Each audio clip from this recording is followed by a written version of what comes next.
In Congress, the John Lewis Act is losing momentum. It would set uniform federal voting rules and reinstate court oversight of voting district maps. But it matters to Texans because it would override the Republican-backed elections bill that state lawmakers passed in August, and it would challenge the new state maps the governor signed this week.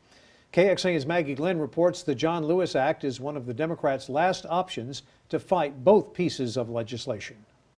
The John Lewis Voting Rights Advancement Act has already passed in the U.S. House, but there's no clear timeline of when it could be heard in the Senate. But it is day by day growing late in dealing with the fundamental question of whether we're going to build back and maintain our democracy. It would nullify the new Texas elections law that passed earlier this year, Senate Bill 1. It will add more ID requirements for mail-in ballots and ban 24-hour voting and drive-through voting. Republicans point out those protocols were only implemented for COVID. That is not part of normal Texas election law, so SB 1 just takes it back to what it was before the pandemic. The John Lewis Act would also add an extra layer of scrutiny for the state's redistricting bills, signed by the governor on Monday. The state that experiences 95% of its growth from Blacks, Hispanics, and Asian Americans seems to me that they would see an increase in representation.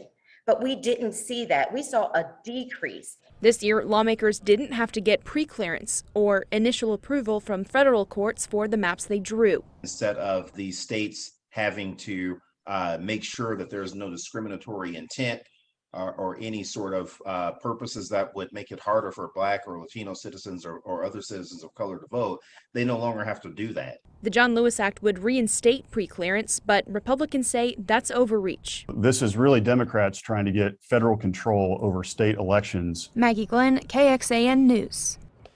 If the John Lewis Act does not pass the Senate, Democrats have one tool left, that is, asking the federal courts to weigh in. There have already been 2 lawsuits filed against the Texas redistricting bills.